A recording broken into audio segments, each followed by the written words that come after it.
Hello, everyone, and welcome to PR Connections, the business edition on prconnectionsradio.com. My name is Guy Dawson. I'm the managing member of Classic Communications, a full-service public relations and advertising company, and we are broadcasting to you live from Truffles and Bacon Restaurant in fabulous Las Vegas, Nevada, and I am flanked by the lovely Luzette for another one of these broadcasts. Yes. Here we are again for another one. Luzette, welcome.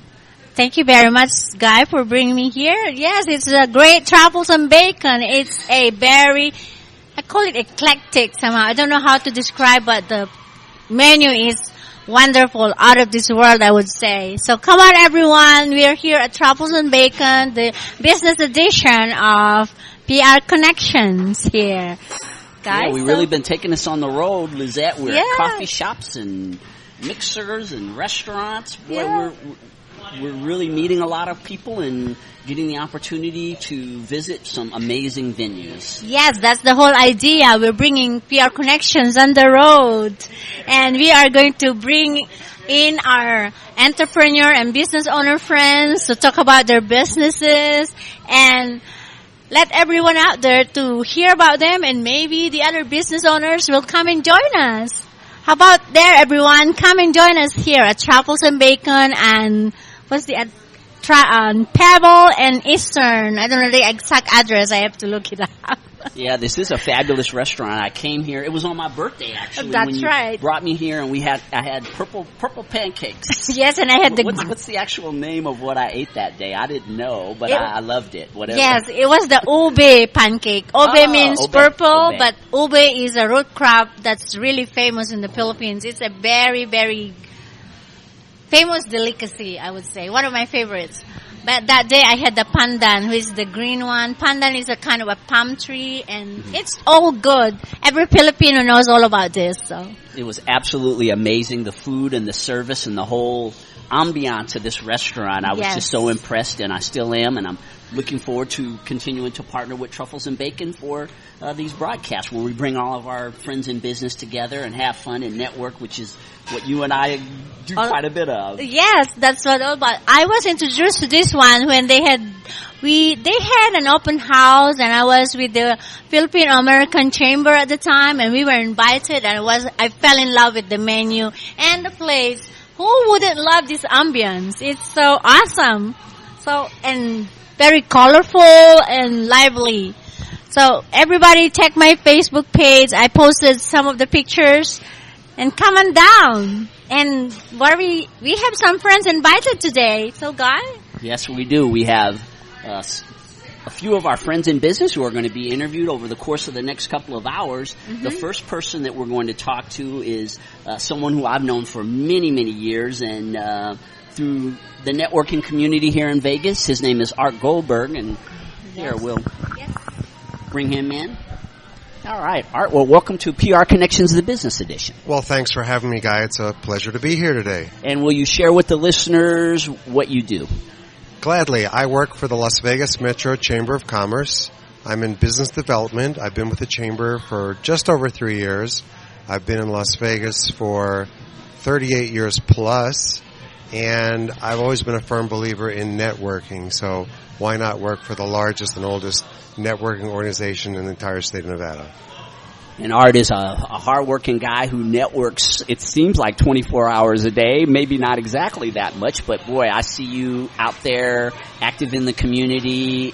You must really enjoy networking. I really do enjoy networking, and from my perspective, it's hard to tell people to join a networking organization if you're not out there networking yourself. So I just came from the Green Chamber Luncheon at the Switch Center. And tonight we're doing a ribbon cutting for MedMen, which is the new owners of a cannabis medical marijuana distributor downtown. They purchased New Amsterdam, so we're cutting the ribbon between 7 and 8 p.m. So it's a late night for me. But yeah, the beauty of the chamber is to get out and network and meet other business people in various venues and meetings and such, and it's just a lot of fun for me.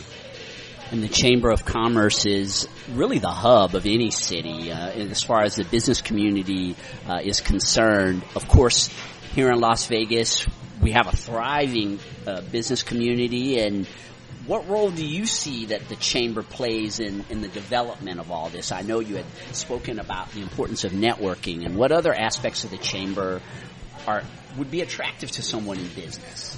Great question, Guy.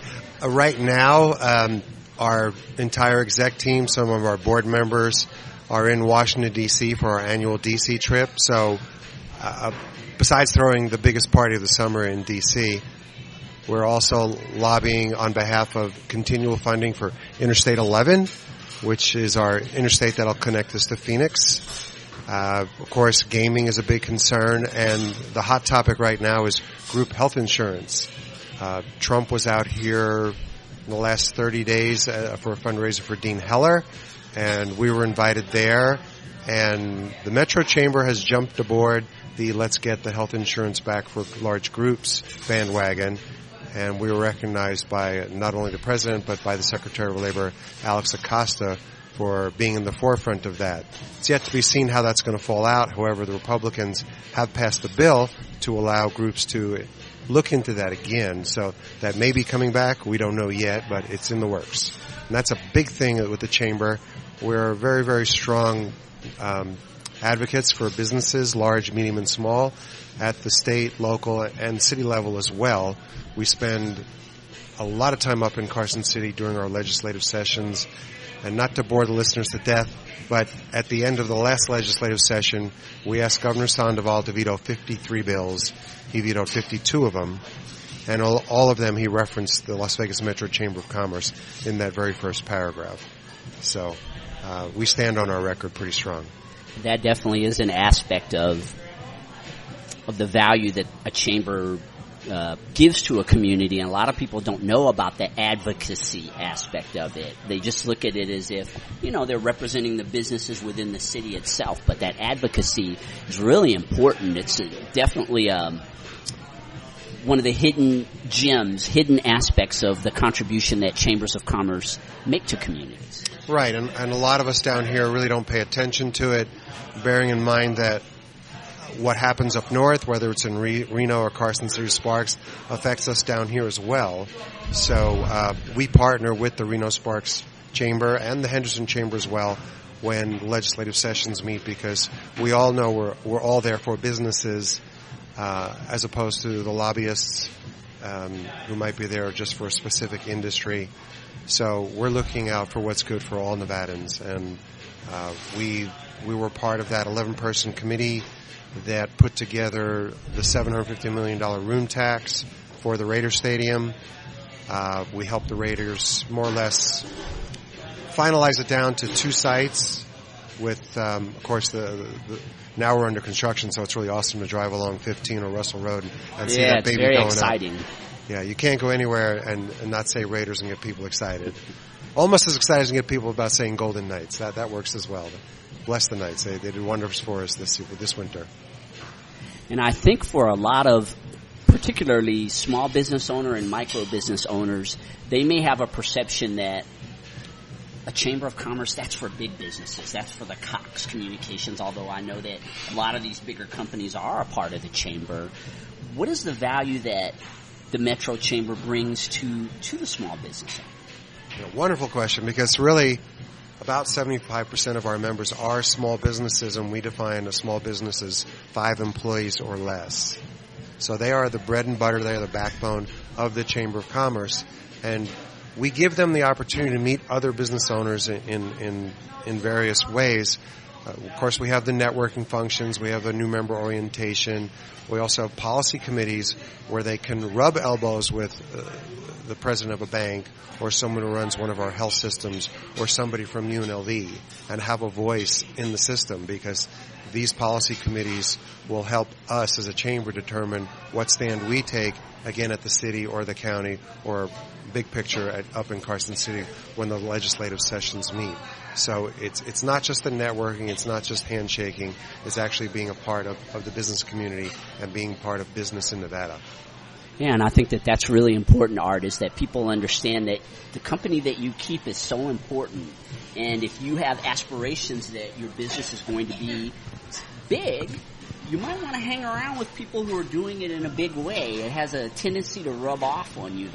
The community that you hang out in is where you learn how to create a big business. That's exactly right. Business. That's exactly right, because so many people will start the business from the home or the executive office with their 150 square feet, and 6 months, 2 years, 5 years down the road, they've got a big office, they've got a retail location, they've got 5, 10 employees, and now they're a real entrepreneur. Now they're the heart and soul of small business across the United States, and so they're dealing with employees, they're dealing with HR issues, they're dealing with payroll, they're dealing with hiring and firing, and of course insurance and everything else that comes with business ownership, and we can help steward them in those capacities as well. So, big picture, there's an awful lot of Chamber does. It adds credibility to the business. I mean, Las Vegas itself was incorporated in 1905. The Chamber's been around since 1911. So, a lot of history, a lot of good things that we've done over the decades, over that 100-plus years.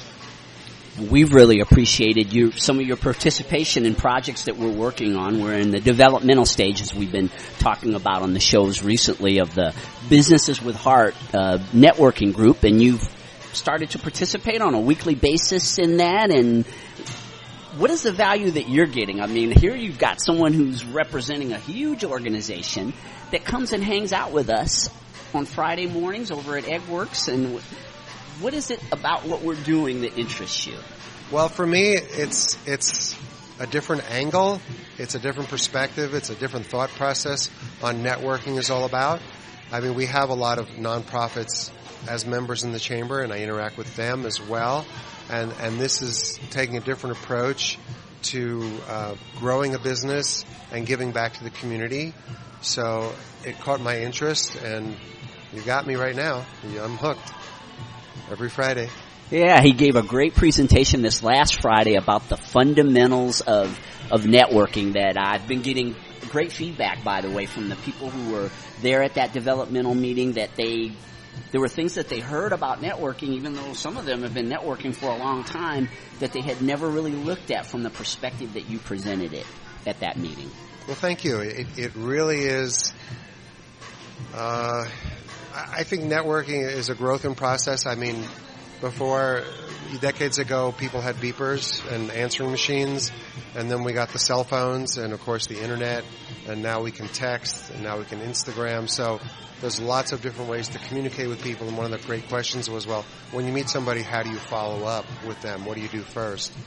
And so, of course, if I had the opportunity, I would ask them, do you want me to call? Do you want me to email you? Do you want me to text?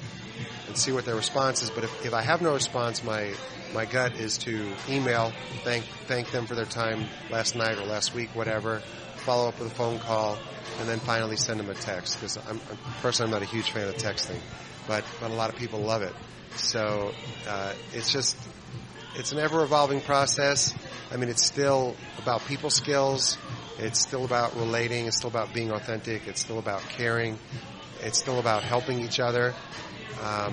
But, you can always learn from somebody, which is why when I go to networking events, I really listen to what people have to say or what they're asking or how they present themselves, because you never know what you could pick up that is meaningful and worthwhile. Well, we're so glad that you, again, stopped by. We know you're a busy guy. You have a lot of networking still to do through the rest of the day, but we really appreciate you stopping by and spending time with us. And how can the listeners out there get in contact with you if they want more information about how to become a member of the Metro Chamber of Commerce? Well, I'm on LinkedIn. It's Art Goldberg. That would be my first preference. If anybody's got their pen out, my cell number is 702-205-5492. If you go to lvchamber.com and look at the membership directory or staff directory, I'm on there as well. So I do answer my phone after 5 p.m. I'm not shy. I love to talk to people and see if I can help them out. Maybe I can send them in a different direction if need be. But it's really about connecting with people, and I love to do it, and that's why I work so darn hard. Yeah, one of the hardest working men in the Las Vegas Valley. I'm sitting next to him, Art Goldberg with the Metro Chamber of Commerce. Again, thank you for being a part of the PR Connections radio show today. Oh, my pleasure, and have a great day. All right. All right. Well, hey, that was pretty powerful interview there, wasn't it? Yes, thank you so much. I learned a lot more. My goodness, I learned a lot from that presentation you had that Friday. And that's what I'm telling you. Art is going to be my power partner here. You are my power partner now, Art. Yes, whether you approve or not, you are my power partner. Thank you for dropping by and spending your precious time with us. I'm going to see you on Friday. Yes. So, all right. Can I sit here, please? Yeah. Yes, thank you very much. And here we are at Truffles and Bacon interviewing our entrepreneur friends. And now we have Tim. Wow, Tim is a Tim Chester. I very famous name. I cannot even pronounce it. But he is a certified MMS coach, personal and business coaching, certified SDI training, leadership, and power coaching. Alright, so, I'm sorry, Tim. That's okay. Tell me more about you, Tim. I'm so glad. Thank you for coming and spending your precious time with us at PR Connections. Oh, it's my pleasure to do it. Thank you so much for having me. What can I tell you about myself? Well, I've been involved in coaching since about 2005. Mm-hmm. I became a certified life coach back then. Mm-hmm. And then since then, I become certified to teach. It's similar to DISC, but it's actually called a Strength Deployment Inventory, Relationship Awareness, where I have opportunity to work with individuals and teams. Yes. Focus on motivations and behaviors. Yes. As a team building workshop, or as a team building a type of a situation. Mm-hmm. I can also work with individuals that way. And the idea behind that is that everybody has motivations, and they have and their behaviors are being driven by their motivations. And so what we do is we dive into that so they can better understand who they are, and it supports them also in how to better understand their teammates, coworkers, friends, family, whatever. Absolutely, that is very important because if you understand who you are working with, you are going to work more harmoniously together, and you can maximize, and you can be in a better environment, I would say. It definitely supports effectiveness, that's for sure. Mm-hmm. And it is very important for corporations to look at that, because I believe that if the employees, the people who work for a corporation, they are working harmoniously, it's going to maximize the production. Isn't that the whole idea? Well, that's part of it. That's part of Yes. it. The other part of it is just the leadership development, and that's really the bigger thing. The idea behind that is that it's important to develop your leadership skills. Mm-hmm. And what I've learned over the years is that in order to have a strong, effective, successful organization, you have to have strong leadership. Absolutely. I totally believe in that, because talking about my personal experience, I was in a great organization, but the leadership wasn't the best, so there was no production there, so I had to leave. So I really believe that leadership is key in the success of a corporation or any business for that matter. Well, you touched on an interesting point, because that's exactly what happens. One of the ways that you find out, there's two ways that you find out that your leadership is lacking. Mm-hmm. One of them is that your morale is bad. Togetherness and effectiveness suffers. And then eventually what happens is your retention rate goes down. People start to leave. Absolutely. That's what happened with me, because you have to be somewhere where you are fulfilled, where you are happy, because now that I learned, I used to be in a place where I wasn't happy. I had to stay because I had to pay the bills. But then I learned, and now that there is always a choice. So I chose to be in a place where it's better for me, because I have to take care of myself. Let me ask you, that's why you are in this business, because you believe that being in harmony, being in great leadership is the way to be, right? Oh, yes, absolutely. It's important. Like I said, leadership is the most important thing in any organization. You know, it's not about systems. It's not about processes. It is about leadership, because leadership is it's not about systems or process. It's about relationship. It's about developing. Yes. It's about developing your people. Yeah, relationships again. Because see, whether you're in family, you're in community, you're in business, relationships is key. So, doing your business, you teach people how to relate better to each other. Isn't that amazing? I think so. Yeah, it's Yes. important. Relationships, and that's where the SDI comes back in. Because that's one of the offerings that I offer at organizations. And the idea behind it is that leaders want to develop other leaders. They want to develop their people, because the more leaders that they have, the better their company is going to run. Yes. All right, and because it's a leadership game where you're developing leaders through building relationships, the strength deployment inventory is a means to create more value for your people. That's It right. helps them to better understand their relationship with themselves, which in turn is going to support the company, and it's going to allow them to be better followers as well as better leaders. Yes. So where do you practice your business? Are you just in Las Vegas or?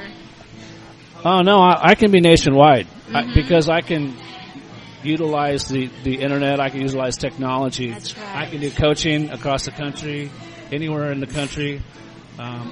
If I run into somebody or someone that wants to talk to me or finds me through mediums like LinkedIn or Facebook and they live somewhere else, I can travel.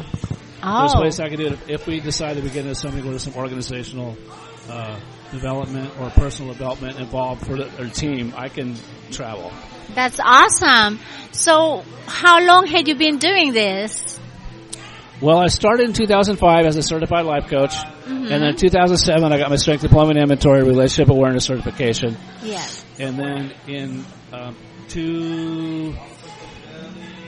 probably about a couple of years ago, I started working with the John Maxwell team as a John Maxwell certified I see. leadership trainer and facilitator.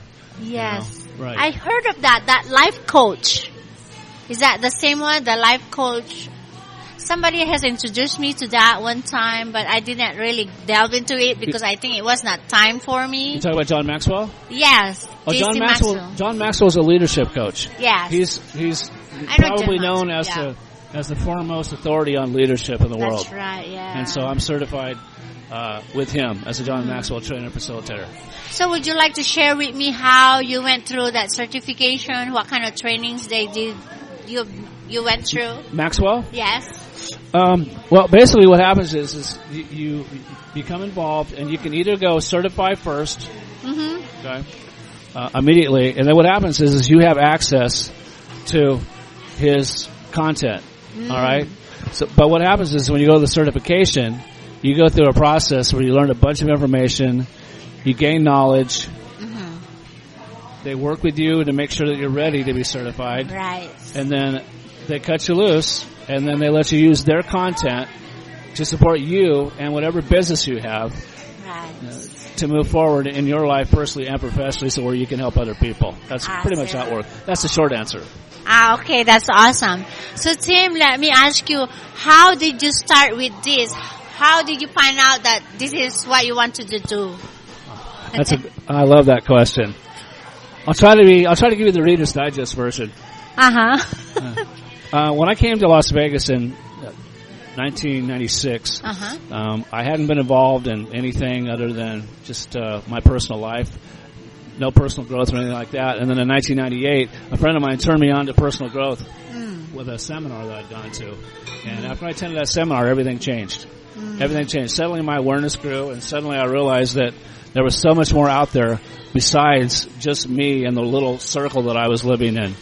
And as a result, I became involved in more seminars and did more seminar work and more personal growth work.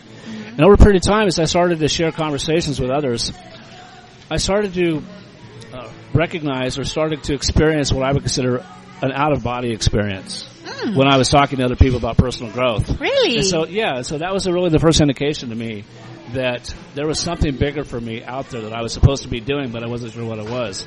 Wow. And at the time, I was in construction. I was in construction inspection and material testing. So that's kind of how it started. That was just the general, and it wasn't until 2005 when I decided to do my coaching certification that it all kind of started to come together. I'd been involved in Toastmasters for a few years, so I had a public speaking background and whatnot, and I enjoyed being in front of the room and working with people that way. But as far as a one-on-one thing, other than the euphoric sense that I was feeling when I would talk to people just about personal growth, that was an indication to me that maybe coaching was the next best thing or the next thing that I needed to take on. Yes. And so that happened in 2005. Wow, right. That is amazing. So you had a transformation. I think so. Yes, so I want to hear more about this out-of-body experience. How do I explain that? I guess the easiest way to explain it is just that whenever I was talking to people, I just felt a sense of euphoria. Uh-huh. And I felt like somehow, some way, I was talking from another place. Really? It didn't really feel like it was me. I felt like I was somebody else. I see. Suddenly, there was something else within me that was driving me to share wow. this So we're experience. just And it was much more emotional than just having a conversation with just maybe just say, a concrete driver or somebody on the job where I was having this type of experience. And so it was just it was something deeper. It just had greater depth to it. Wow. That's awesome. It's like you were like a channel that somebody else took over and then started talking through you. I think that's a great way to describe it. I had become a channel of something other than me, from something to something. That's amazing. Maybe source, possibly. But sure. that feeling of euphoria that you talk about, yes. I have experienced that myself. You? Isn't that amazing? It how is you amazing. feel? It is and amazing. It's just like you feel like you're on a high, 24 hours. And I did.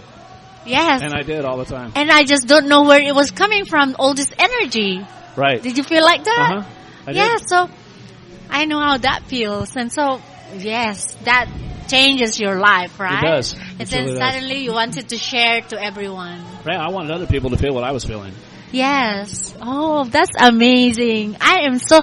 you. This is a wonderful day. Every day is a great day for me, but this is extremely special because I hear you talk like this and I had felt that way and I thought it was... Thought it was just you? No, I didn't think it was just me. I thought I'd be very special, right? But it's just that feeling of euphoria. Right. Continuously. Right. Yeah, like maybe has anybody else ever felt this way kind of a thing, right? Yes, and Something then like that. this out-of-body feeling. Sometimes I hear, I don't know if you've heard about quantum science or... Quantum physics? Quantum physics. Have you heard of that? I've heard of it, but I don't know a lot about it. Yeah, it's like that out-of-body experience I heard. And then they believe in different, levels or different, how do you say it?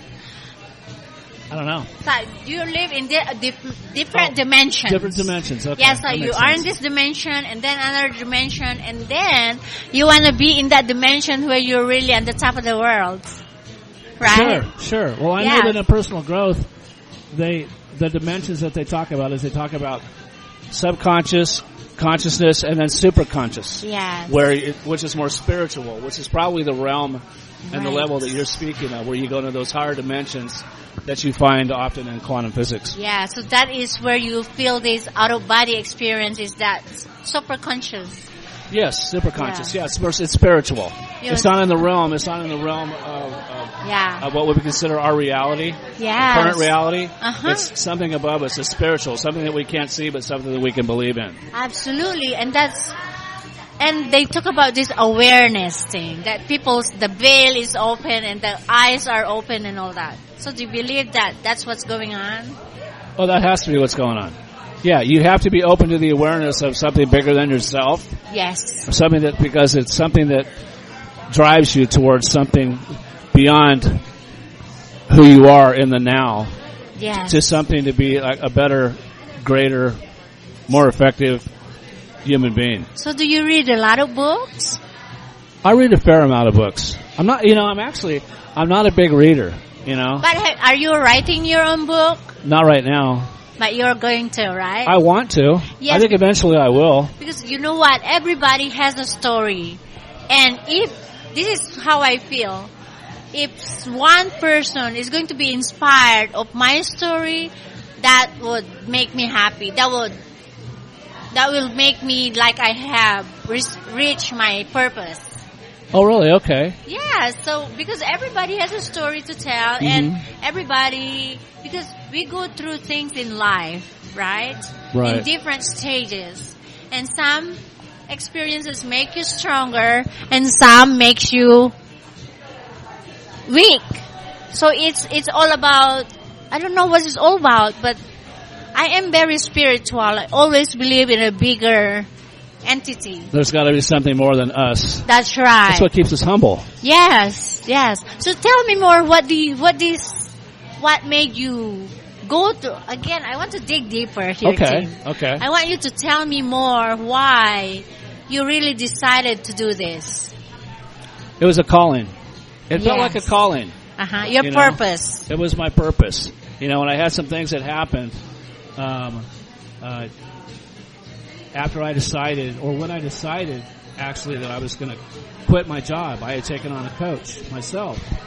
And over a period of time, I wasn't happy with what I was doing. I got out of construction inspection and material testing, but I had gotten back into sheet metal. I was a journeyman sheet metal worker. All right, I was making great money. I was working at the city center.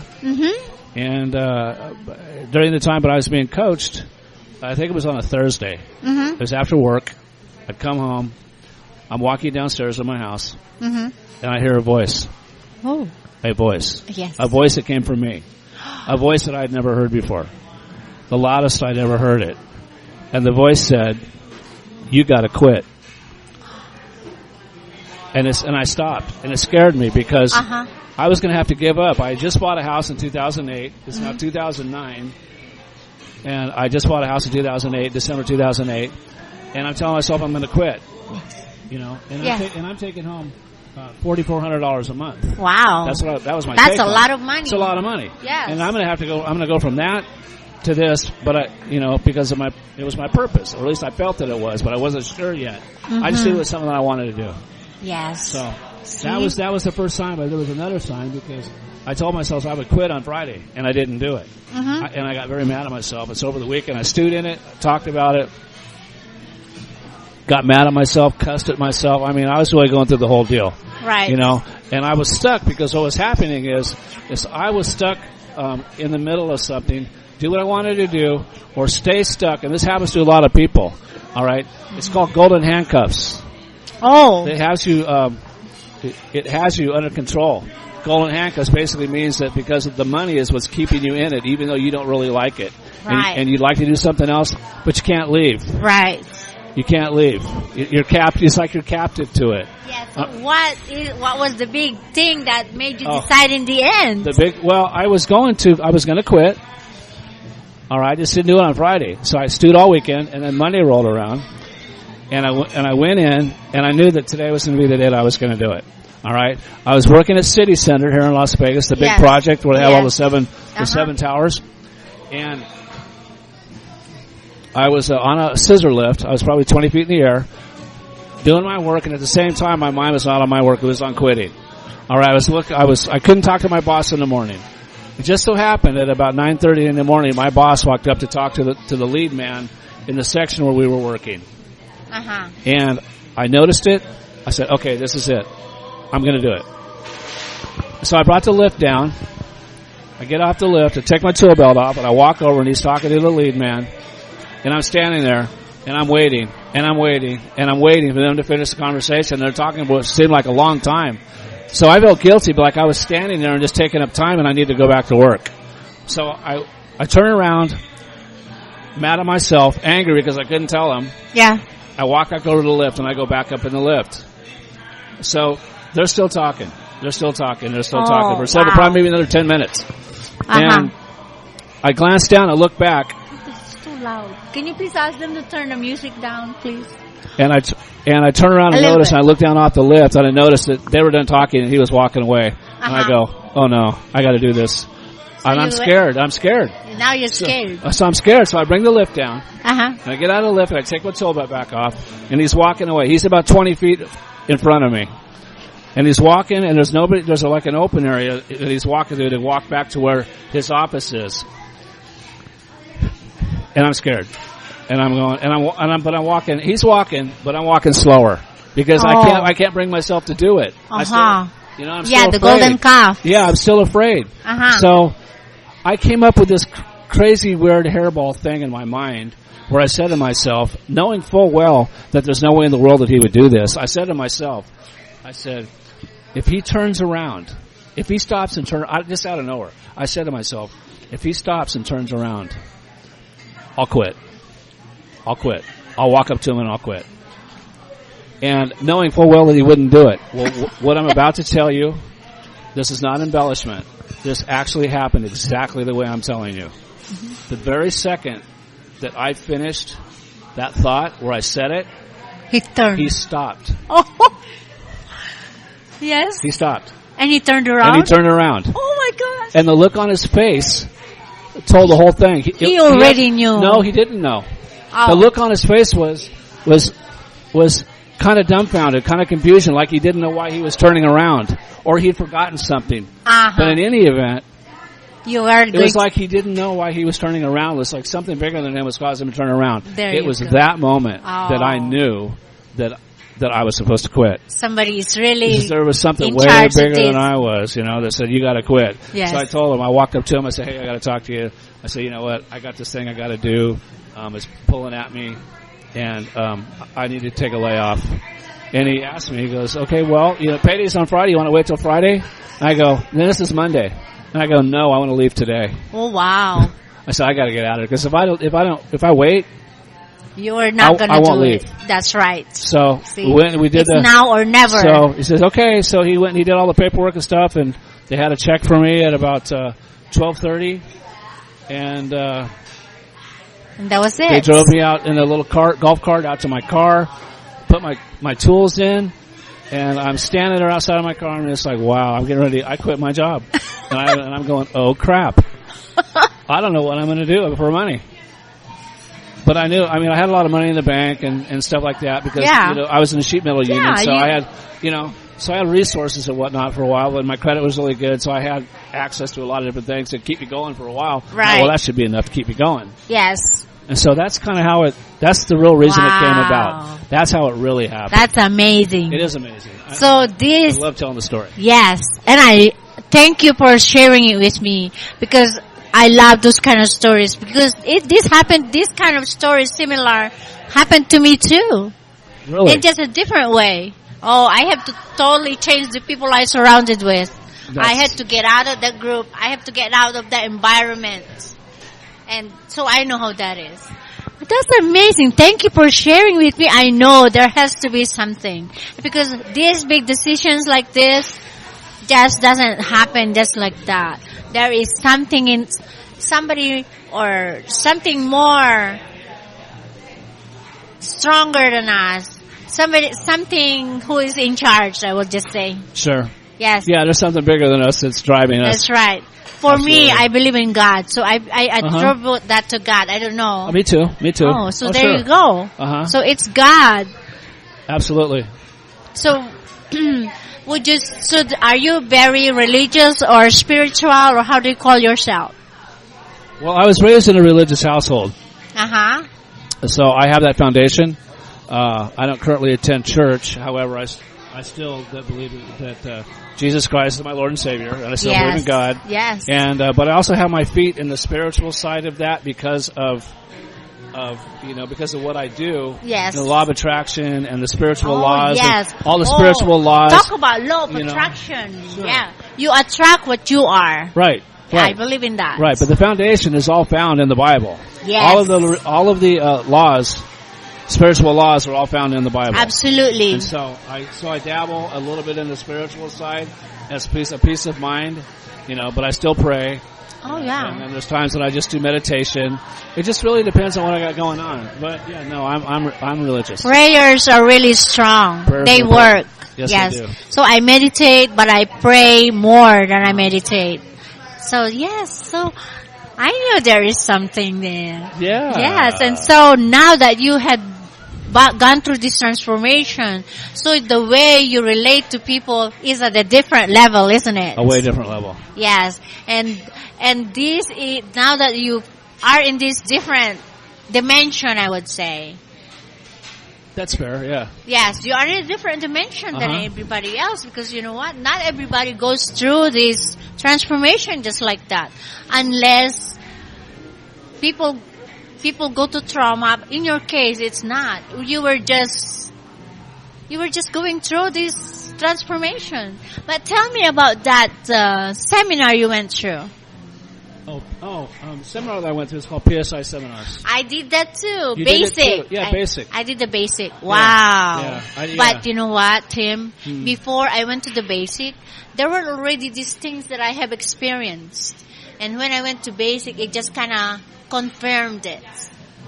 Right, yeah. Yes. It kind of congealed it, kind of clarified everything, kind of pulled everything. Yes, together. more clarity, I would Sure. say. Uh-huh. That's awesome. Yeah. Wow. Yeah. Did you take anything beyond that? Or did you I do the wanted basic? to go forward, but certain situations I came, understand. life happened, so I Yes. haven't. Right. But I volunteered for the basic for 3 to 4 times, I Okay. think. And it's different every time. It is different every time. Well, that's because you're different every time. You're in a Yes. you're in a different place every time. This is how I see it, Tim. Every day I am different from the day before. Well, that's the goal. That I should be grow the goal. every day. You want to be better than you were yesterday. That's what I do. That's my goal every day. I want to be better. I want to be better than yesterday. Yes. Yeah. Yeah, and so it happens, and you know it's all about this law of attraction. Before this transformation happened to me, I was wondering what this law of attraction was. I don't know how does work, and I pray and pray and pray, but whatever I'm praying for, it's not happening, because you know what? When you are not trusting God 100%, you don't really trust. So when I realized that, the switch turned on. So when I trusted 100% and just let go and let God, right? So when I did that, law of attraction started happening. Yeah. It's awesome, isn't it? It absolutely wow. is. Can I hold Yeah. your hand? Sure. Wow. Thank you so much. Sure, no problem. Wow. So now, what are your goals now? Well, I'm going to Orlando next month You are? to do the rest of because I still have a little bit of certification of John Maxwell I have to do next month. And then the goal is to continue to work on my Maxwell material and start focusing on client acquisition with leadership. And I have a goal to finish my master's in organizational leadership in November. Awesome. So I want to do masters too. You know, so I've got that to do. And then I may go after my doctorate, but I'm not sure yet. So those are my immediate goals. That's but awesome. my biggest goal is to get my business up and running again. Yes. Because I've taken a break. Yes. And so the idea behind it is that to get my business up and running again That's and wonderful. start bringing in, or start serving people, you know. Yes. See, for me, I'm all about service now. I believe that in order for you to get something, you have to give first. Absolutely. You Yes. have to serve. If you have to you serve. serve enough people, people will turn around and serve you because of the value Yes. you created for them. You know that saying? I don't know who said it, but get people what they want. Get enough people Right. what they want, and then you will get what you want. Absolutely. Is that Zig Ziglar? Or There's a few different people who have said it. yes. Kind of the same way. Napoleon Hill said something to something. Yeah. You are what you Yeah, think. the concept. The concept is the same, but it's been said in different ways. But yeah. Yes. Oh, Tim, thank you so much for this beautiful. Thank you so Oh. much. I really appreciate you coming and spend time. I learned a lot about you and about myself too at the same time. Well, because thank you. we went through the same transformations. But I will tell my story another time because that will take a lot of time too. And I wish you, and please, if people want to get in touch with you, how would they get in touch with you? Well, they can reach me on Facebook, either Tim Tedester or Balance Effect, BALANCEEFFECT. Yeah. All right, Balance Effect. That's the name of my company. 2 words together. Or they can go to my website, which is balanceeffect.com. They can email me at tim@balanceeffect.com. Awesome. They can reach me on LinkedIn as Tim Chedister, or they can reach me on my cell phone at 702-375-1379, or they can call me at my office, 702-646-2116. Awesome. Thank you very much again, Tim. I am looking forward to hear more about your story and how this thing developed, your business. Hey, thanks for having me, Luzette. I really appreciate it. Yes, and thank you again. Here we are at the Truffles and Bacon. We have more guests to talk to, and so, wow, this is so amazing, guy. Wasn't that interesting? I've known Tim for many, many years, Wow. and his focus on leadership is, I mean, he looks at leadership A different way. from perspectives that are much different because he's had a lot of training, and Yes. I know you got a lot of good stuff out of him during this interview today. And you are going to write your book, right, Tim?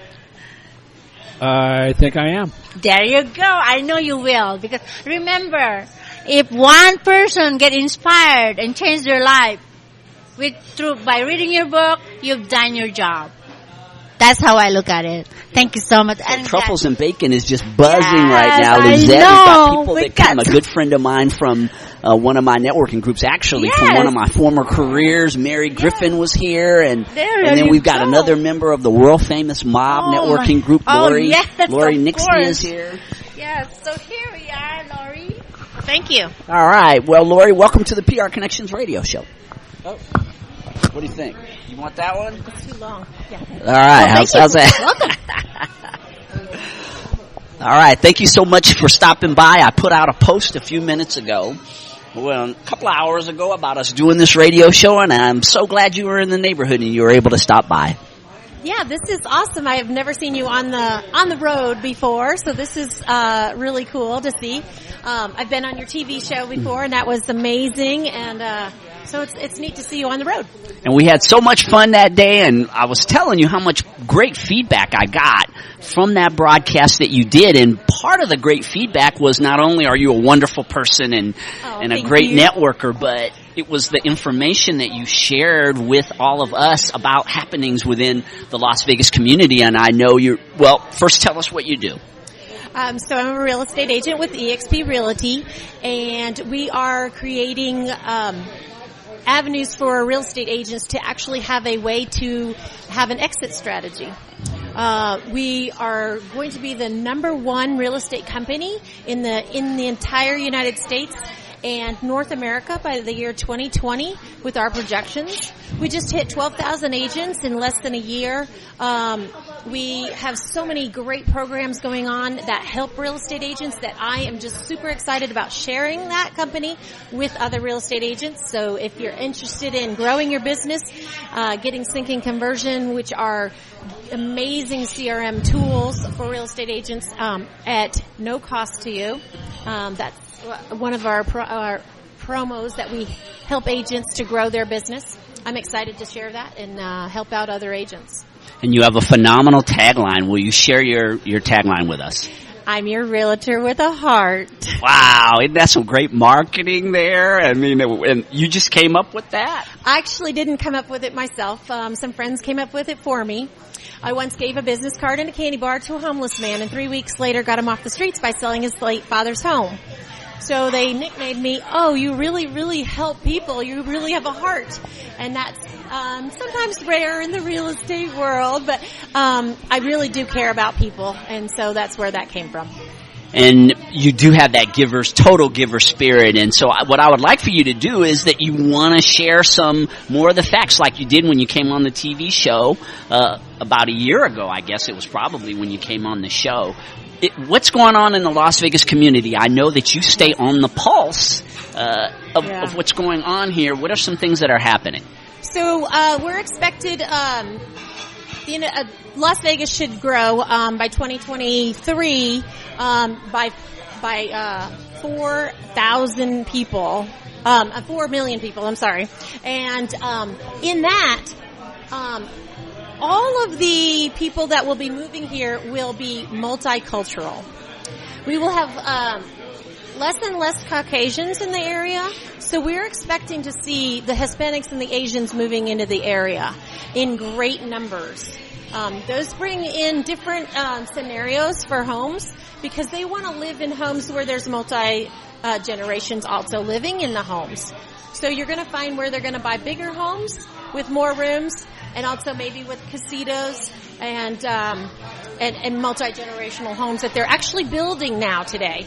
They're building them right now where they can actually put the grandparents in a room, and they can put, the remainder of the family in the rest of the house. So these things are some of the changes that are happening in our society today. Huh.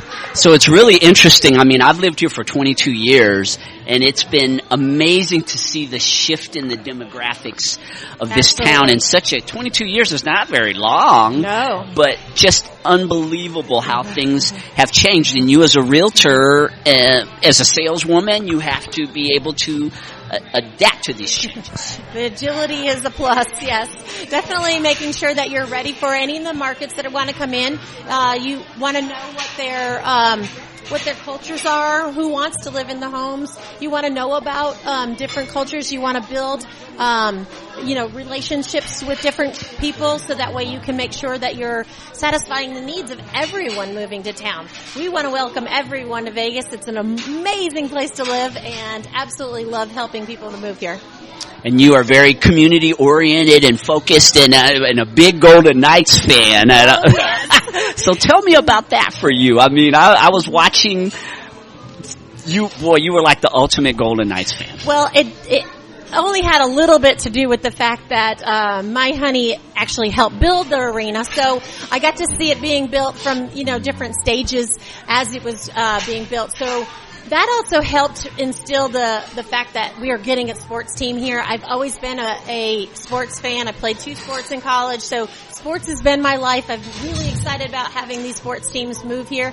It helps to diversify Las Vegas. We're bringing in more cultures, more things, more unique stuff to do, and we're watching people come to visit. I absolutely love hockey, and now having another team is amazing. It was so much fun, and the inaugural season was more than we could have ever hoped for. So yeah, that was awesome. When you talk about, helping out the community, you and I both belong to the mob. We are the Masters of Business. We meet on Thursdays. I love that community feeling. I love helping the community grow and watching people grow in their own businesses. So it's exciting. Talk about how you came to the mob. How did I come to the mob? Well, I was a member of Team Referral Network back since 2015. I was a part of the Summerlin chapter, and then I had a radio show commitment I was in there for about a year, and the radio show commitment took me out of that chapter. And then I was approached by AJ. I had a shift in my commitments, and I kept hearing about this group that was just so much fun. And so AJ, the person who formed the mob, invited me. We were still at the Claim Jumper at that time. Absolutely, yes. And I walked into this room, and there's all these people and the excitement, and I mean, I was hooked from there. Absolutely. So I've been in the mob for about a year and a half now since they formed. I was one of the original members. It's really exciting to see and watch people grow. If you've never been in networking before and you are a business owner, you need to see what it's like. I also run 2 other networking groups. They're called NetLV, Networkers Educational Team of Las Vegas. They meet once a week. The NetLV lunch is at the Claim Jumper on Charleston and Fort So that's the new one. This is the new one. And of course, they stumble on it. So that's the new one, and I've been running for 3 years. The morning breakfast, 8:30 on Charleston and Fort Apache, 8:30 Wednesday mornings, and that one has been going for 3 years. I have watched people really, truly grow in their businesses. It's really, truly amazing to help each other out and to be a community. I really encourage people that are business owners to seek out ways to meet up with other people and to grow their businesses together. And networking is such a powerful tool. I mean, I've built my complete business on networking. I'm sure you've probably built yours as well. Absolutely. What would be a recommendation that you would have to someone who doesn't have a background in networking how do they get started? So, take it easy. It's fun. Don't take it like it's something you have to do. It's something that you want to do. You want to enjoy it. You want to go out and to meet people. It's really about hiring a sales team without having to hire one. You go and you enjoy breakfast or your lunch with other people, and you talk about how they can help your business and how you can help their business. And it's as simple as that. Enjoy people and have a great time. Absolutely. And the thing is that it's the most cost-effective way, I think, for a person to really build their business. Now, it does take time. You have to learn how to cultivate relationships, as Absolutely. you know. I mean, people aren't going to just meet you and then just all of a sudden just turn their business over to you. You have to develop a reputation. You have to be someone who has good ethics in business and things like that. I'm sure you would agree. And relationships. Definitely build the relationships and with integrity. I mean, if you are serious about your business growing, then you're sharing that with other people. Everybody else is seeing that exuberated out of you, and then the same thing reciprocates back. And so that you can work together as a team and build businesses together. So what does a person get?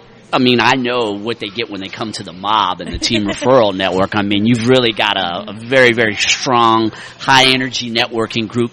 But you've got two groups that are good. Mm-hmm. What is it that you would get that would be a little bit different out of being in one of the two that you run as compared to a larger group like the mob? So we have 26 members in my morning Mimi's on Fort Apache in Charleston, and we are educational based. I taught high school for 17 years, and I was missing that education piece in my life still. So I wanted to continue that. So what I did is I decided to form a group that we do education. We have speakers come in from all over, and they come in and they talk about ways to build your business. We talk about ways to build your motivation, ways to build character, ways to build maybe your health. And so we all aspects of your life can be looked at, and you have growth in that group every week. And so it's kind of nice to not only have the networking piece where you are meeting with other people and you're referring business, but you're also learning something at the same time. So there's where the big difference is. Yeah, the educational aspect is it really is important in teaching people, like you just taught us, the stats that you just provided. It's thought-provoking. It makes you think about, what's going on in your community where you're not surprised by the things that you see. Absolutely. Same thing in business. The information is what keeps you from being surprised by turns of events that happen in the business community. Yeah, absolutely. And, it's just nice knowing that you have somebody that has your back. It's always nice to come in the morning. You may see, you may have had a bad day, or you might be having a bad week, but you walk in that room and you know that people have your back, and you have a smile immediately when you walk in the door, and you're ready to go, and you're rejuvenated for the next day. Yeah, it really is important, like you were talking about. So it's a sales team, basically. Your networking group they're salespeople who can go out and help you to generate business, but then there's the whole motivational aspect that you just touched on. When you're a sales professional or you're in business, boy, sometimes you really need some support because energy. You need somebody to get behind you and say, "Hey, it's okay." Yeah. And I think that's definitely an important aspect of being a part of a networking group. Absolutely, absolutely. And I just absolutely love my groups. I love going every day. I put it on my list of I get to do this, not I have to do this. And that's the important part. Well, thank you so much for being in the neighborhood and stopping by and being part of PR Connections, the business edition today. And how can people get a hold of you if they want to learn about your networking groups or the things you offer as a realtor? Absolutely. So I am looking for realtors, so they can definitely call me. And I'm also looking, of course, to buy and sell homes for people. My phone number is 702-239-0267. And again, I'm your realtor with a heart. Realtor with a heart, Lori Nixie. Thank you for being a part of the show today. Thank you so much. Thank you. Okay, we're not taking pictures. All right. So what is it? Photos. All right. Here, take the microphone so you look like you're really a radio star.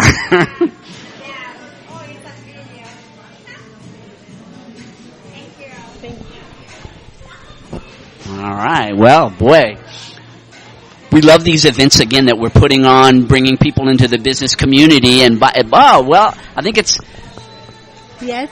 Harold's going to talk. Isn't he going to talk about his business and experience? Harold, and it's your turn. yeah, it's your turn, Harold. Here you go, Luzette. You want to interview Harold? All right. Hello again, everyone. I'm back, and here I am with Harold here at Truffles and Bacon. Harold has been doing real estate for 27 years, Mr. Harold Humphreys. Well, Here we go. Yes, we know each other pretty good, I guess, huh? Yes, we've known each other for how long now? 3-4 years. Yeah, that's quite a long, I would say. I have known you through Toastmasters. Yep, through Yeah, believe me, I have gotten a lot of great contacts through Toastmasters. And that's the reason why I'm here, actually, is because of Toastmasters. That's correct. But let's talk about you, Harold. So about this real estate, what is that you do again? You sell houses, right? Yeah, I'm a referral agent right now, but yes, I've been selling houses through two areas. I do traditional, of course, regular traditional real estate. And prior to that, I was doing real estate auctions, which is really a fantastic business too. But the market I can tell you a little bit about the market conditions. The market's doing great right now. Oh, I noticed. Yes, the inventory kind of has picked up, which is really good for realtors. And I can just give you some ideas that the average pricing has gone up to probably $315,000. That's right. Can I tell you a story? Sure. The reason why I came to Las Vegas is because I was going to do real estate. Because I had a real estate, I was licensed in Florida. That's where I was in 1998. I got my real estate license in Florida, and guess what I was selling? Timeshare. Oh, that's the hardest thing to do. Yes, it was challenging to sell, but I did pretty good. But then my girlfriend at the time told me, if you want to really do real estate, you got to come to Las Vegas, she said. Right, the market was really good back then. Yeah, and in 2000, that's when I moved out here. Right, that was a good time to start. Yes, so tell me what you were doing in 2000. Oh, 2000, I was working for Prudential. I was working for Prudential. Prudential? Yeah, I was working Wow. for Prudential, and I was doing pretty good. I was making fairly good money and doing a lot of business, buying with buyers and sellers. Wow. You had to raise. It's too loud. I know it's a little too loud, isn't It's it? too loud for me. It but just let me okay, go ahead. talk louder. And Okay. yeah, you were talking about how you were doing real estate. Guess what? In 2000, before I moved out here, I signed up with Prudential. Oh, you did? I started to sell residential houses after selling timeshare for a while because I thought that would be a little bit more not too high pressure sale. Yeah. But then my girlfriend enticed me to come out here, so I did. But when I got here, I did not sell real estate. No. Because being a single mom, Right. I gotta do what I gotta do to take care of my girl. Right. So I ended up not being in real estate at the time, and I ended up working in the casinos Well, instead. I had a mentor that I had. I can tell you a little story about that. I had my own father, which was the poor guy. You know, they read the book Rich Dad, Poor Dad. Well, I had a poor dad. And then, of course, when I first got here in 1970, I started working at J.C. Penney's as a merchandise manager. And I had a mentor there named Mr. Bob O'Connell. And he became my mentor for how to run a business. I took that information and I ran with that for many years until I finally got out of retail and got into real estate, and I just applied that information and that training. That's awesome. That's why I was able to stay in the real estate as long as I Wow, had been. that's awesome. Yeah, so I love working with people. I love working with first time buyers, but right now I'm just doing a referral base. I'm on referral basis. I refer everything out to Windermere. Windermere is probably one of the best companies. It has one of the very best brokers in town. Her name is Robin Yates, and she is one of the top brokers in town. We have about 80 agents. She has plenty of agents that know what they're doing. Yeah. I hope they can hear us out there because it's a little too loud out here. But anyway, yes, it's awesome because selling real estate, I think, is a very noble job because people are seeing what they're buying. Right. Well, it's very rewarding. It's very rewarding for me because I do enjoy it. It's not a job to me. This is not a job. This is it's just having fun. Not just having fun, but it's very fulfilling for me. Yes. Why would you say that? Well, because because I'm a service-orientated person, and I like to see people get what they were looking for, and me assisting. That's right. Me assisting to do that, and whatever I can do to help get that particular job done. Wonderful. So tell me, before you sell real estate, what did you do before you sell real estate?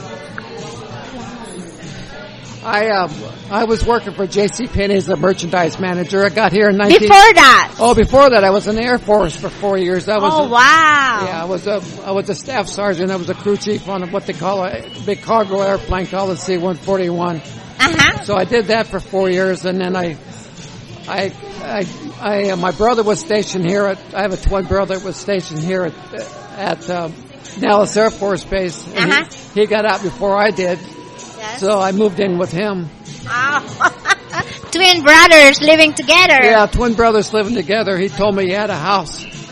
And so when I got out here, we didn't have a house, but he was renting one bedroom. Oh, there you go. And the one bedroom, we had one bed. Yeah. So we had to share a bed for about 6 months until he got married. And then I was able to get my own apartment. Yeah. Oh, I see. You mean you get married to somebody and he got married to somebody else? Yeah, I didn't get married, but he did anyway. Yeah, so that's how brothers are, you know? Yeah, that's how brothers are. We got along pretty good. Oh, so that's really good that you are able to transition nicely within your jobs. Right, and I think that God puts you in a spot for a reason, and absolutely. And I'd worked with Mr. O'Connell. He was probably one of the top JCPenney's managers of stores that they had. We won the Chairman's Award twice. Wow! And nobody ever wins that. Wow. If you were to win that one time in your career, but we won it twice. And so he worked at a high standard. He was probably the best manager of people, and I'd learned a lot from him, how to manage people. Yes. And then I started working for another company, and I managed an auction company for 7 years. Yeah, the auction. Yeah, we did. We were doing a lot of volume. My best year with that was in 2006. We did $200 million with them, and I learned a lot. I learned a lot about. So would you do that auction again if you have that opportunity? If I had the opportunity, there's not an auction company in town right now that I would work for. But yes, I think in reality, there's two ways of doing an auction. People get the wrong feelings about auctions. It's not just for distressed properties. It's actually really works the best in an up market like we're doing right now. Yes. Because most buyers right now, and I sympathize with buyers right now because they cannot find a house. The poor real estate agents are out there writing offers.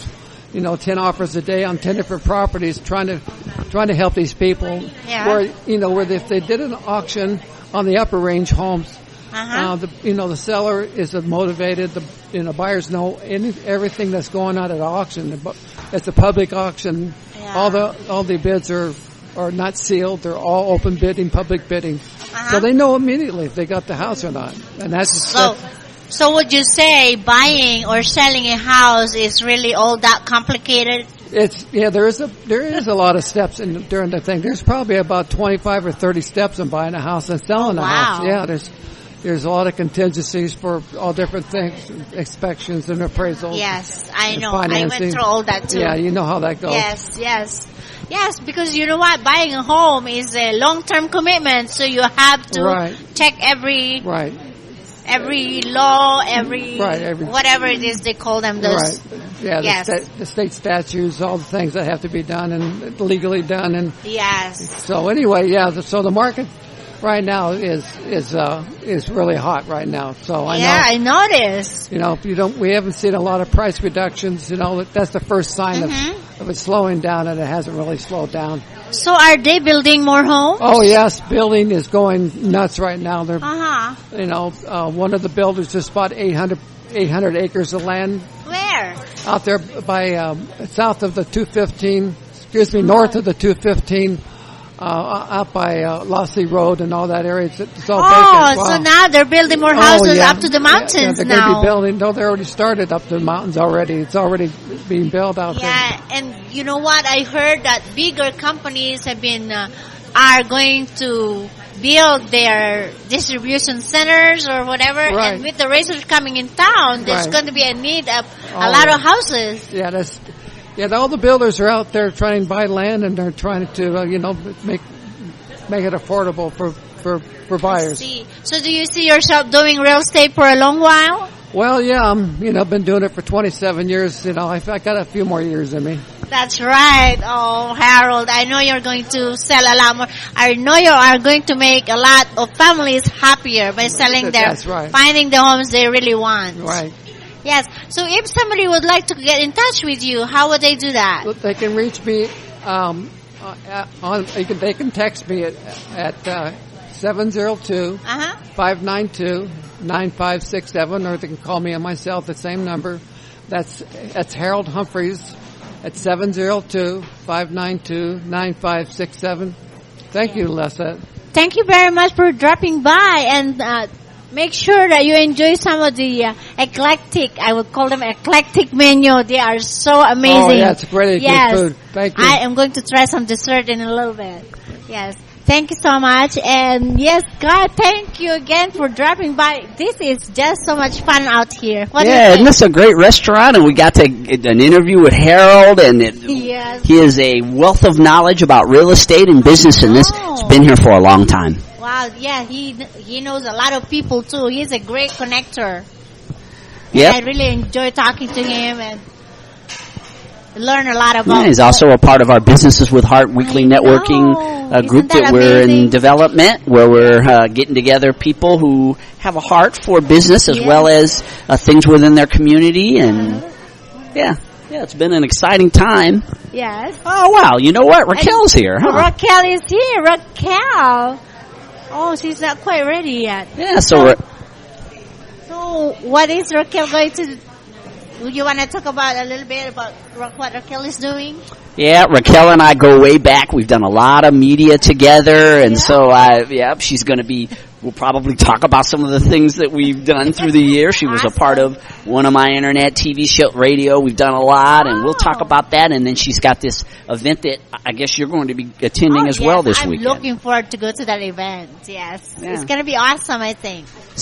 So what's new in your world? Is that anything special going on this week? Wow, what's new in my world? Yes, a lot of things going on. You know that. Oh, yes, and I want to say I appreciate you very much for coming to my show last Monday. Love is everywhere. Oh, yeah, love really was in the air that day, wasn't it? Love is everywhere, and I am just so happy that you came and that we were able to talk about some of the ways how we can spread the love out there, because who doesn't need love, right? Yeah, boy, we had so much fun, and we touched on things that I really didn't think we would. But when love is everywhere, I guess those are the kind of things that you talk about when you do a show. That you don't even know is there come out. Yeah, that was the most loving show I think I've ever done, and I've done a lot of shows. Thank you so much for saying that, because love is what we talk about, and love is what we share, and love is everywhere. And now let's talk to Raquel. Hello, Raquel. Welcome to our show, PR Connections here at Truffles and Bacon. Here we go. Hello, Luzette. How are you doing? Cool. Thank you so much. Miss B Sharper now. Boy, yes. Haven't done a show with you in a long time. I know. It's been a while.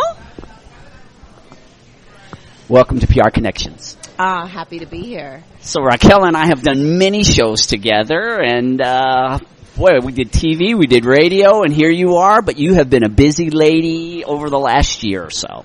Oh my gosh, yes, it's been crazy. 150,000 miles in the air, top status with lots of hotels, been to almost every state in the United States except for 4. Yes, so It's been busy. And now you are embarking on a brand new project, and I was traveling, and you and I were talking about this a few weeks ago. Tell us about how you're helping people to be more successful and more sharper now, like you are.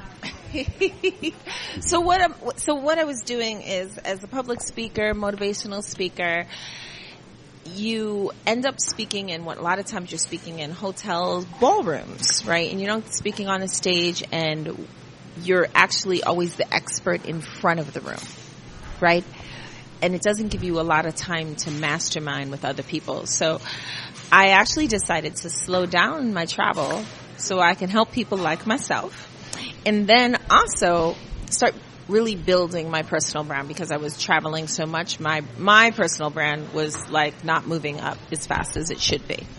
So I am event director with You Will Change the World, and we're doing a phenomenal event this up and coming weekend in Las Vegas.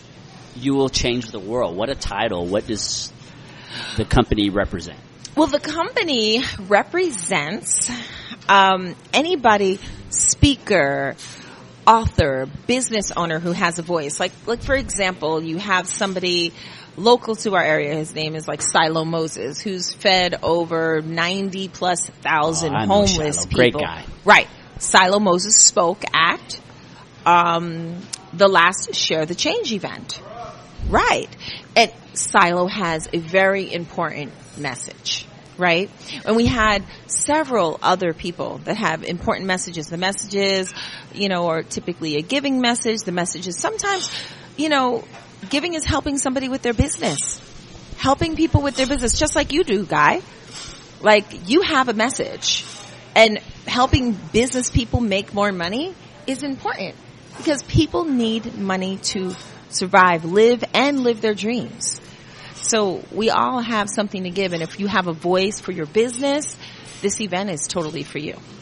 And so I know that you were telling me that there are a lot of different components to helping people to develop their speaking platforms. And what was it that stood out for you that got you to want to be a part of this company?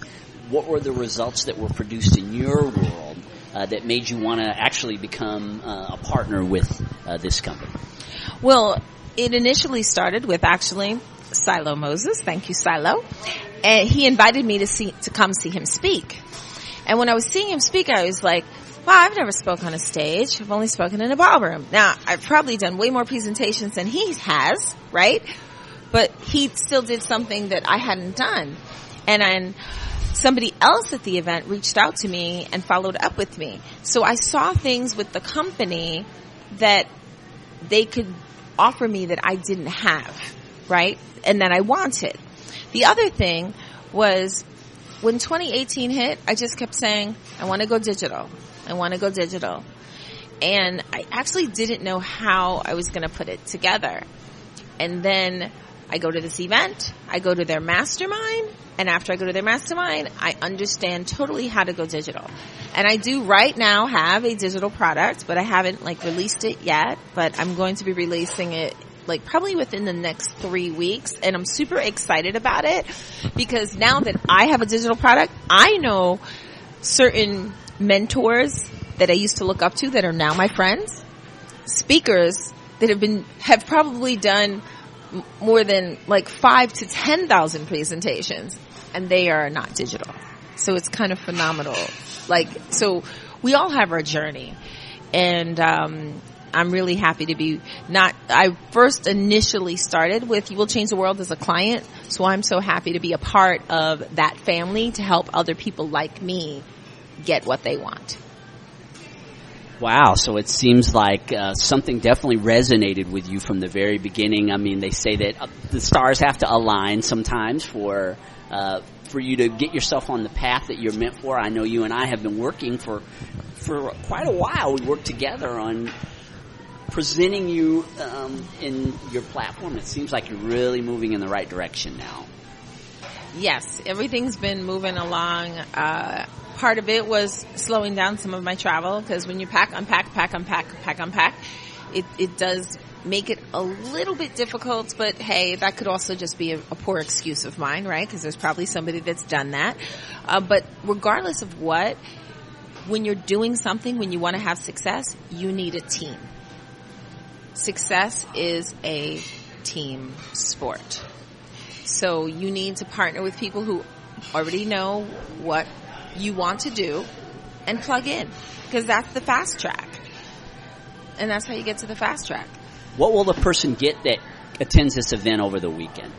Well, we're going to have social media experts there. We're going to have branding experts there. The branding expert's going to be Harold Lim. Harold Lim has done branding for Apple and Disney. Can we agree that Apple and Disney are pretty big? Pretty big. Pretty big. He's going to be with us this weekend. So that's phenomenal, talking about branding. So you're going to leave having a better understanding of branding, because your brand can end up costing you a lot of money if you do it wrong. You're going to learn, some great nuggets on how to do social media, because that's the way people are doing business now. People aren't really necessarily going home and watching commercials on TV anymore. They're fast forwarding through the commercials. So social media, people are really tuned into that. We're going to have Dave Van Hoos actually left the office. He's been in the office for the past 2 days. He is the CEO of Speaking Empire. He has trained and worked with the best. And it's funny, what he told me was this, which was pretty phenomenal. As a speaker, you are the talent, and then somebody should write your script. You're just the speaker. You don't write the script. And it's funny because I've been writing my script. But he writes scripts for some pretty well-known people in the industry, which is pretty phenomenal, because it takes a success team. So he's going to talk about the things that you do as a speaker, business owner, to really command the attention, command the voice, to get people to pay attention. We're going to have James Dentley. He's created over 70 millionaires. And gosh, we just have so many amazing people. It is just going to be such a jam-packed weekend filled with information. And the end is Sunday night with the presenters and the featured speakers sharing their voice from the stage. So it is going, and a free book signing. So it's phenomenal. Mm-hmm. Man, I'm a big believer in taking advantage of opportunities to meet new people, to collaborate and network and learn new things. And, we don't have a lot. It's summertime in Vegas, so we don't have a lot of events that are going on in the middle of the summer. So to see that you are putting something like this together, getting people from the business community to collaborate and get together, this is great, Raquel. I think there's a lot of people that are going to appreciate having something to do in the middle of the summer in Las Vegas, because a lot of times there's not a lot of networking and educational opportunities like this in the summertime in Las Vegas. Mm-hmm. No, it's true, because a lot of times the masses actually will go and party and hang for the summer because it's the break, and it's actually family time, and family does come first, right? And part of the weekend's going to be talking about going digital. So often do we listen to Michael Jackson, the Beatles. If you're into personal development, thank you. If you're into personal development, you listen to Jim Rohn, Zig Ziglar, Wayne Dyer. They're all dead. But what do they have? What have they left behind? Their voice, digitalized. So they're able to still leave their mark. They're still able to affect.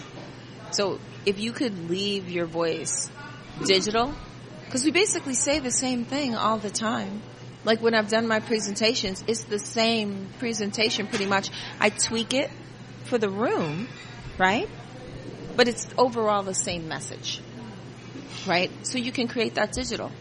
And then your voice can speak when you're not speaking, and you could do whatever else you want. It's just pretty phenomenal. And we're going to be talking about that this weekend too. Yeah, and again, it's what you were talking about before is that we live in a whole different age, the way that information is shared and the way that people are educated nowadays. And so college has a different meaning than we have the University of Personal Development really nowadays, that people are learning things from so many different angles. You have the college angle, and then you have the personal development angle, and I think that that's kind of what this represents, these events, and that information is transmitted in a lot of different ways, and seminars and workshops like this are critical to your success in business. Well, it's true, because seminars like this and events like this is called self-education, right? Traditional education, school will make you a living, and I'm going to say it, and I've said it before, and I've learned it from my mentor. Traditional education will make you a living, and I add to that. And in making a living, you're not really living your life. People do that 40-year plan, and it just doesn't work. I've been talking to you about that forever, Guy, right? Now, self-education will set you free. Self-education gives you enlightenment. A lot of the things that they teach in school, traditional education, doesn't get you through life. They don't teach you how to buy a house. They don't teach you how to have good credit. They don't teach you really anything that you need to do to survive. They teach you how to dissect a pig. Okay, so how's that working in your life right now? How often do you dissect a pig? Yes, in school, right? That doesn't help you, right? So traditional education is just really meant for you to follow the rules, starting at a very young age. You wake up, you have to look nice for school. Then you commute to school, right? School's about 8 hours. You get an hour break for lunch. You get off for holidays, right? And then the teacher runs kind of like your boss. Oh, that sounds like a job, right? So school is meant to teach you how to have a job. But jobs are actually disappearing now. So what we do as entrepreneurs, business owners, motivational speakers, we're empowering people to go on their own tracks, because people that go off that path and think outside the box, well, that's Mark Zuckerberg. That's Jeff Bezos. That's Bill Gates. The wealthiest people in the world are the ones that think outside the box. Yeah. Exactly. And we do all have a message, as you had mentioned before, Raquel. Everyone does, and it's really more about the development of that and learning how to market it and to create a tribe of supporters, people that get it, that vibe with what it is that you want to share, that empowers them. And I think that events like yours help people to develop that tribe. I mean, you've got a platform. Everyone's got something to say, and there are people out there who want to hear what you have to say. It's just you have to know how to create the platform. It's very true. It's very true, and it's important to be around a network of people. Like my tribe, I have a tribe of women that are coming in to spend the weekend with me. They can very much afford to stay in a suite in any hotel on the Strip. But because we're always zooming all over the place, they want to stay with me. And these are like queens and tops in their industry. You see, that's my tribe, right? Back in the day, my tribe, and nothing against this because I am a single parent, my tribe used to be single parent, go on 9 to 5, 8 to faint grind. And we used to complain about the 8 to faint grind, right? You are who your tribe is. And while I was in that tribe, I love those ladies still, but I did not love that lifestyle. So instead of complaining about it, I did something about it and made a change. Yes. Yeah, well, it's so wonderful to get together with you again for one of these interviews, Raquel. Yes. And please, a plug for your event. How can people get in contact with you to be a part of it? Okay, so one more time, let them know what they're going to get. So one more time, I have a piece of paper that I have to. All right. Okay, so first thing, you can email me at Raquel. RAQUEL at youwillchangetheworld.com. Okay? So you can email me and say I want to be at the event and then contact me. The other way is you can call the office. The office number is 702-816-5797. That number one more time is 702-816-5797. And the third way, find me on Instagram. Be Sharper Now. That's BESHARP like Peter, ER Now, NOW. Send me a message, DM me, right? Or send me a Facebook message, Raquel Sharper, RAQUEL, SHARPER. Send me an FB message because I have a lot of people that friend me, and I only accept friends who I know because, but I do message with people. So really the best way is the email and the office line. But if you want to hit me up on IG, that's perfect too. All right. Well, again, thank you so much for stopping by. I always love hearing your messages of motivation and the perspectives that you share on seeing things a little bit differently and outside of the box. You brought up some great points today about how the world is really changing, and that, hey, we either roll with it and become a part of it, or we get rolled over by the the tide. It is. It's true. Yes. Mm-hmm. All right. Well, thanks again, Raquel, for being a part of the show. Oh, thank you, Guy Dawson, for having me. It's always a pleasure. All right. Oh, it's Russ. All right, so here we are again. We're near the end of our show here from Truffles and Bacon, and I've got. Yes, it's been so much fun being here in Truffles and Bacon, and isn't this a fantastic restaurant? Again, we really appreciate them hosting us and allowing us to do a broadcast, and I think we're planning on doing broadcasts on kind of a regular basis from here. Yes, let's see. Okay. Yeah, and I don't know for sure if he knows that he's supposed to be a part of this broadcast because he's a busy guy. Yes, and he can. Okay, let me go. Yeah, you can go ahead and bring him over here if you want for just a second. Yeah, again, so we're coming from this restaurant, and these live broadcasts are just phenomenal, and it's one of the reasons why we got the network PRConnectionsRadio.com started in the first place, is that we really enjoy promoting independent businesses. And this is a restaurant that hasn't been around for a long time, but it has been getting a lot of exposure. It's actually already had a spot on the Food Network, and I think that that's a pretty good indication of the quality of the food that they have here and what they're doing. It's an eclectic environment, and we are huge supporters of independent businesses at PRConnectionsRadio.com. All right, and so again, we're looking forward to coming here on a regular basis to promote this restaurant and people in business. And Raquel Sharper, again, is someone that I've known for a lot of years. It was great to speak with her. And Luzette, it's like we never run out of friends. We could do one of these shows probably every day out of the week, you and I, and we would have a new group of people every time. I think I'm thinking about that actually, because I have this other restaurant in the other side of town that I would like to talk to, the Lola's. Oh, that's right. I know you've been talking about Lola's. But since we're here, we're going to talk about the Truffles and Bacon, their very special menu. And come on, Raphael, let's talk about your restaurant, your very special restaurant. Hello. How are you guys doing today? Yeah, very good. Here we are with Raphael, who is the son of Magnolia, who owns the restaurant. So how long have you had this restaurant? We've been here for about 3 years in this location, but we've been open for 4. We were at a different location, closer down about a mile away. I see. Yeah, but location wasn't good, so had to move out of there. That's right. Location.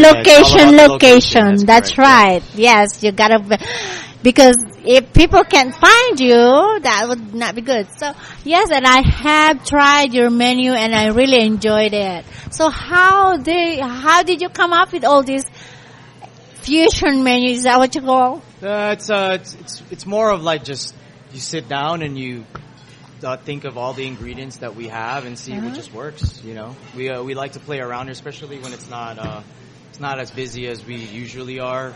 We just like to come up with stuff. Everyone in the kitchen really gives an input on what we could put and what we could put together or whatnot. But mostly it's just from the top of the head. Oh wow, that's awesome! Because I know that the Filipino cuisine is very unique. Yeah. But when I tried that, what did I try? That pandan. The buko pandan pancake. Oh, that was awesome! And then my friend Gayer tried the ube. The French toast, I believe, Yes. is what he had. It would have. I think mine had the ice cream or his. It's both are the same ingredients that are in there. So like the filling, it's like a ube cream cheese filling, which see. both goes on the both of the dishes that you guys had gotten. Yeah, that was great. And then I brought my daughter over here, Nikki. She loved that Thank you. mac and cheese Oh yeah. with the what is With that? is it the breakfast mac and cheese or No, is I it the think- hot Cheetos? Hot Oh, Cheetos. the Hot Mama Mac, Oh my yeah. god! And I wanted to eat half of it. Everyone wants to eat the whole thing, so That's it's like- right, but she would not even let me touch it. And Oh, yeah. I had a burger. was it I think it was the TNB burger, the one with the mac and cheese. Yes, oh, that was wonderful. Yeah, that was one of our first signature dishes that we really had gotten for people to get to know us because of the bacon jam. Yes. And not a lot of people were doing mac and cheese on their burgers. They were, but it was more of like an actual mac and cheese where they just slobber on the top. Uh-huh. As to how we did it is with the mac and cheese patty. Yes. Substitute it for the cheese slice. Yeah. Make it a thick mac and cheese patty, you know. Yeah, that was so good, and I would like to try all the other ones. So now let me ask you, Ralph. So, are you planning to start other branches, or do you have other restaurants in other states? Not at the moment right now. One's kind of like difficult to manage right now. It's more of like the food consistency is Uh-huh. a little bit harder to grasp when you have a couple of locations, you know. That's true. I mean, 4 years in, I think it's good to have just the one for now. Mm-hmm. It's the hype is there, so I mean, Yes. and people are willing to travel, you know, till we get that Yes. consistent taste to where we could open another one, then we'll think about a second one, you know. Ah, that's awesome. Yeah. So, I know that it is a family business. That's correct. But what gave you the idea in the very, very first place? Um, Very first time, I mean. Well, I mean, we've been in the food business for quite some time. We were in New York prior to this, and we were a catering company. I see. So we just did a couple of catering events for private parties. We also did some side work for salons and stuff. So we've been wanting to have a restaurant since we were in New York. It's just that, you know, once in New York, it's just a little bit expensive to do something like that, you know. I mean, Yes. something like this, you would have to probably spend a whole lot more than what you would spend in other states. That's right. That's why Exactly. people are herding up to Las Vegas, Nevada. Oh yeah, because everyone's moving from California and Hawaii. everywhere in the Seattle, world, I yeah. would say, yes. I mean, look at all the space we have here, you know. The only problem is for us that live here is we're so used to it being so cheap, and now everyone's moving here, it's gonna increase for us. Yes. It's cheap for them, expensive for us. Yeah, because we're used to the lesser. Yeah, exactly. Yeah. But I mean, with that, you know, it's always good for everyone. It'll drive up business for everybody. That's right, because with progress, that comes with all the traffic and all Exactly. the prices going up and everything. Travel like time may change, even if it's already bad now, you know. Yes. But it could get worse, but I mean, it's always good for businesses like that. You know? Yeah, but truffles and bacon, I call your menu eclectic. I don't know, but I have to look up what that means. But I think it's very unusual, and people like you said, people travel to come here. Yes. And you do catering, you said. Yeah, we also do catering. We do in-house catering. We also do at-home catering. Uh-huh. So we could Like do private homes. Yeah, private. We could do private catering in there, private parties, anything. Awesome. And we could customize the menu any way you want as far as for the catering goes. I see. It goes with whatever the budget is. Oh. We'll kind of maximize that what we could do for you guys. I like that. And also I have friends who are interested in having parties and you're open to have your venue for parties Yeah, too. we definitely could do Awesome. that as well. And also, we also have our food truck, which is Son of a Pig. Oh, Yeah, the one that's outside. I thought that was just like a display. No, that's actually our food truck right there. So that one could be used as for private parties too. We could bring it for office parties and I stuff see. like that. Yeah. So let me ask you, for a party of 25, do you do it per head or? It just depends really on what would work best for you guys. Oh, so that's it's awesome. it could be either way. It could be per head or it could be just as a whole. If you guys wanted it as a sit down, we can. Or it's usually easier for a party like that would be like a buffet style. Yeah, or maybe just hors d'oeuvres, a cocktail Yeah, style. I mean we could do either way. Yeah, whatever. Usually when we have in-house parties here, we do it buffet style and we still do the hors d'oeuvres. You know? Yeah, that's wonderful. I have experienced your hors d'oeuvres before and they were heavenly. Yes, I enjoy it's them. totally different from what the menu we have in the restaurant. 'Cause, Yes. the chef's background is really more of the fine dining. Yeah. So this is more like this menu we have here is more of like a play. It's her creative mind really Yeah. coming into play, you know. Yeah, and everybody loves it too. And it's like no rule, like you know, it's what it is a lot of the times prior to just recently, food was kind of like had a lot of rules and regulations on how and what you should eat. Yes. Certain things. Yeah. And over here we don't do that. Yeah. I mean it's you know it's food shouldn't be really serious. It should be fun and you know something you enjoy. That's if you're right. serious, you really can't enjoy it as much because like kind of like there's a certain experience to it. You know? Absolutely, yes. Yeah, because food is supposed to be enjoyed, like you said. Yeah, and I don't. But for me, sometimes I have to restrain myself. Exactly, Sometimes, yeah. But here you have all those Free choices. play. Yeah, Yes. exactly. Yes. So that's wonderful. So do you see? But you see yourself expanding in the future? You think? Yeah, I mean we do see something like that. Just don't know exactly when. Yeah. I mean, if we could find something soon, that would be good. Yes. It's just because like I see the hype that it's building as well. You Oh, know, yes. so the more locations, obviously, the better for the business. But it's also just like what I said, the consistency of the food, how it's going to come out and stuff. You know, you don't open up shop till you know a shop could run itself. That's So- right. Like so till McDonald's. then, exactly. Yeah. You know, those franchises are open because they could run themselves afterwards. So That's right. I mean, you don't want to open a second one just to have like something along the way. I mean, there's always going to be speed bumps on there. Absolutely, yes. You know, but like till you're fully ready and know we could grasp it, then we'll go for it. You know, Wow. taking a chance is always good, though. You know. Oh yes, because you never know what. Exactly. See, yeah. if you do not take risks, you do not know what you're Yes. capable of. Yep. That's what I always say. But I think you know, having this restaurant, having this the first location going into this one kind of gave us that experience of what we could expect next and what we should do. Right. Yeah. So it's like we could rush into doing it, and you know it could be successful. But since we had already kind of had that location thing from prior to this, you know, Yes. we're kind of a little bit more cautious. I think that's a great idea. Yeah. So if people would like to, people would like for you to cater their parties, how would they They get in could just touch? they could just give us a call at our restaurant. Our phone number is 702 503 1102. Yes. Yep. And I was checking your website, and I think you put out some advertising there too, right? We you do.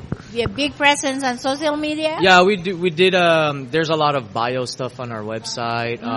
Our to-go menu is actually on there too.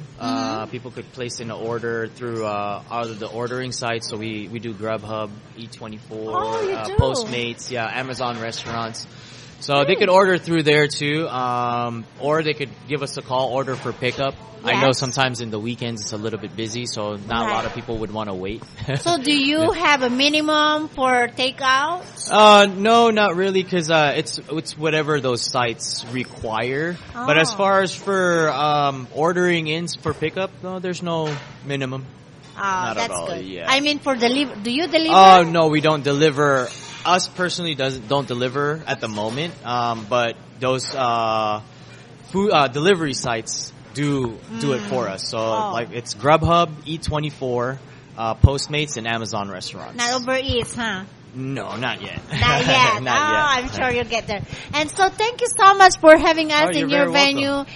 And hopefully you will invite us back. Oh yeah, you're welcome anytime. Yeah, we would love to be here and bring other set of entrepreneurs, friends that we have. Yeah, definitely. And so thank you very much, Rafael. And here we go. And hope to see you next month, maybe? Sure. Whenever you want. Oh, thank you so much. We have an open invite. How about that, guy? Yeah, isn't that great? Yeah, what a fantastic interview that was with Raphael. And I see big things with this restaurant. Like they've been in business for a long time. And again, boy, they're really creating a great culture here. I know. Isn't that amazing? I'm telling you, I have not seen those menus anywhere else. Not that I go out a lot lately, but yes, they are amazing. So have you tried other, would you like to try other menus maybe? Yeah, I don't know. Well, once we get done with this broadcast, I see myself eating something before I leave here today. Oh, yes, let's do that. Wonderful. And thank you so much everyone out there for spending your time with us, and we are looking forward to spend time with you again next time. Next week we're going to be out in Pasadena for LA's Largest Mixers. Right. Our next live broadcast will be from Pasadena, California, and you know how much fun that event is. Oh, I know. We always make fun. Okay. For me, you know me guys, it's always about fun. Whatever you do, it has to be fun. Absolutely. Well, thank you again, Luzette, for being a part of PR Connections, the Business Edition. And again, we look forward to speaking with all of you. Our next event is going to be live from LA's Largest Mixer. It is going to be on July the 26th from 4 o'clock to 8 o'clock. You'll be able to hear the live broadcast. We'll be interviewing entrepreneurs and sponsors and business owners and having fun, Luzette. Yes, I am looking forward to that. And don't forget the beach. I love to go to the beach. Yes. Yes. If there's water near, Luzette is there. Oh, I know. So watch out, water. Watch out, ocean. Thank you so much again, and till next time. All right. Take care. We will be talking to you again soon. PR Connections, the Business Edition, is off for today. Take care. Thank you.